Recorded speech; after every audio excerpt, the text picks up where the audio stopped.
मेरा ये केस 2 साल पहले से 1.5 से 2 साल से चल रहा है। 17 अगस्त को 2022 को सीबीआई की पहली केस फाइल हुआ था और 22 अगस्त 2022 को पीसीआर फाइल हुई थी ईडी में। मुझे गिरफ्तार किया गया है। ना तो किसी कोर्ट ने मुझे दोषी करार दिया है, ना मेरे ऊपर कोई मुकदमा चला है, ना मेरे ऊपर कोई आरोप तय हुए हैं, ना मेरे ऊपर कोई आरोप नहीं है। अभी तक इस केस में सीबीआई 31,000 पेज फाइल कर चुकी है कोर्ट में और 294 विटनेसेस को एग्जामिन कर चुकी है। ईडी लगभग 162 विटनेसेस को एग्जामिन कर चुकी है और 25,000 पेजेस फाइल कर चुकी है। इन सारे विटनेसेस और सारे कागजों को मिला के मुझे क्यों गिरफ्तार किया गया है? मेरा नाम सीधे सीधे 4 स्टेटमेंट्स में आता है, वो मैं आपके सामने रखने की इजाजत चाह रहा हूँ। तो मेरा चार्ज क्या आता है? पहला, सी अरविंद मनीष सिसोदिया जी के सेक्रेटरी थे।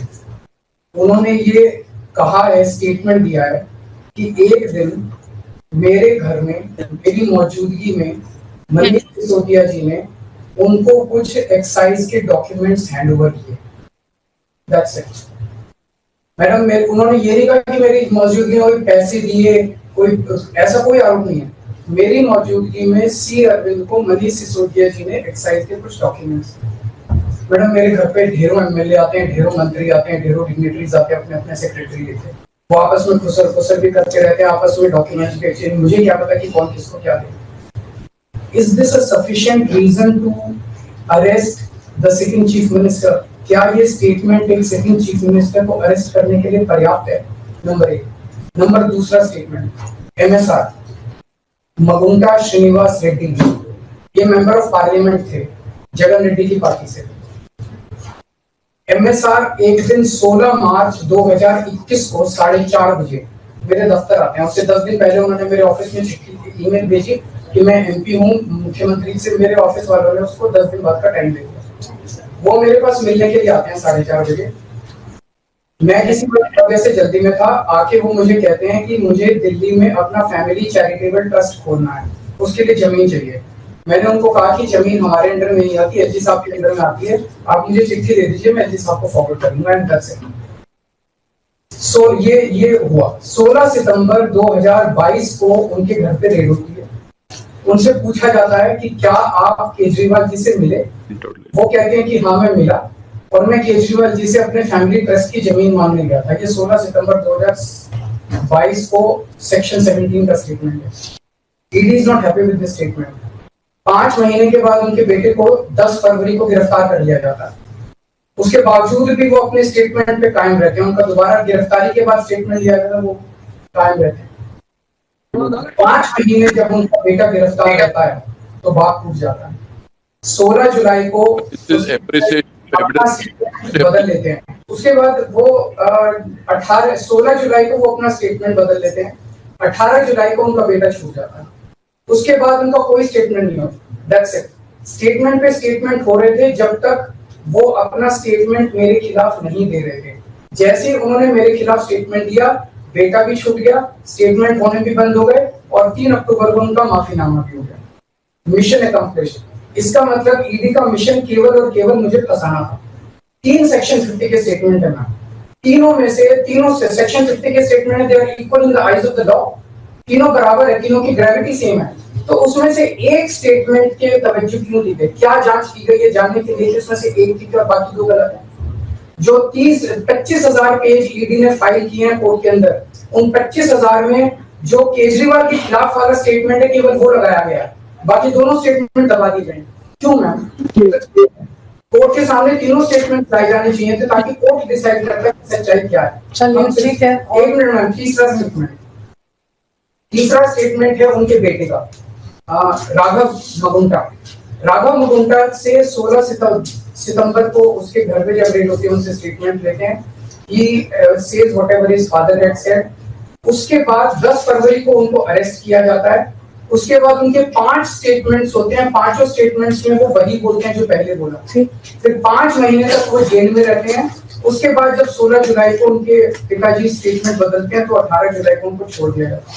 तो 7 स्टेटमेंट्स उनके हुए, 6 में वो मेरे खिलाफ नहीं बोलते, 7वें में जैसे ही मेरे खिलाफ स्टेटमेंट देते हैं उनका उसके बाद कोई स्टेटमेंट नहीं होता, उनको जेल कर दिया जाता है, उन्हें माफीनामा दे दिया जाता है। तो जो 6 स्टेटमेंट्स हैं ये रिकॉर्ड पे नहीं लाए जाते। ये चौथा है शरद रेड्डी।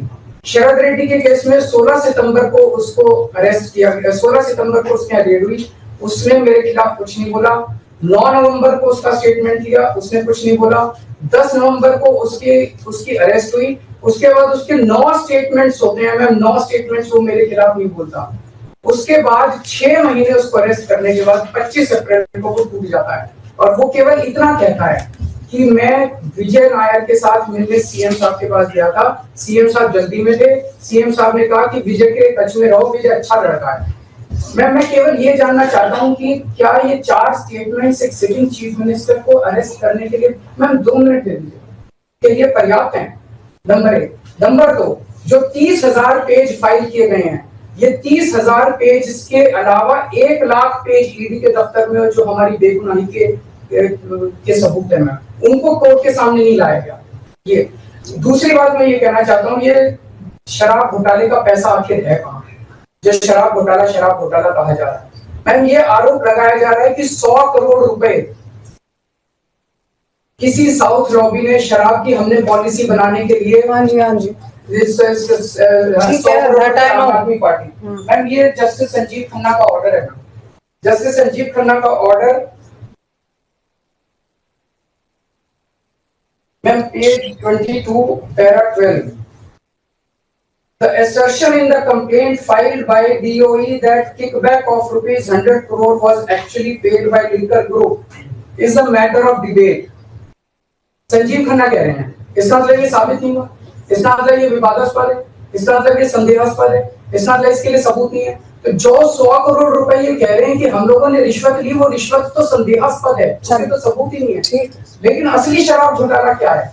असली शराब घोटाला शुरू होता है ईडी की जांच के बाद। जब ईडी की जांच शुरू हो जाती है, ईडी की जांच के 2 मकसद हैं। एक स्मोक स्क्रीन क्रिएट करना पूरे देश के सामने, आम आदमी पार्टी ने चोरी की है, आम आदमी पार्टी भ्रष्टाचारी है, आम आदमी पार्टी ने शराब घोटाला किया, और उसके पीछे एक्सटॉर्शन रैकेट करना जिसके जरिए वो एक्सटॉर्शन रैकेट करना जिसके जरिए वो पैसे इकट्ठे कर रही है। मैं आपको सबूत दे रहा हूँ। शरद रेड्डी के केस में शरद रेड्डी को बेल 2 वजह से मिली।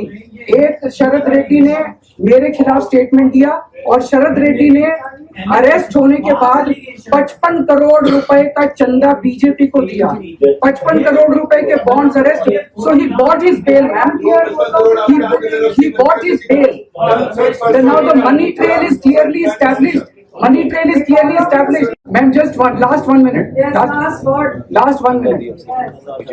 The money trail is established, ma'am. उसने अपनी बेल अरेस्ट होने के बाद 55 करोड़ रुपए का चंदा बीजेपी को दिया, बीजेपी के अकाउंट में सीधा गया। मनी ट्रेल इज एस्टैब्लिश्ड और यही पूरी जांच का मकसद था। एक तरफ आम आदमी पार्टी को क्रश करना, एक स्मोक स्क्रीन क्रिएट करना, भ्रम का पर्दा और पीछे से एक्सटॉर्शन करना। I want you, please, thank you.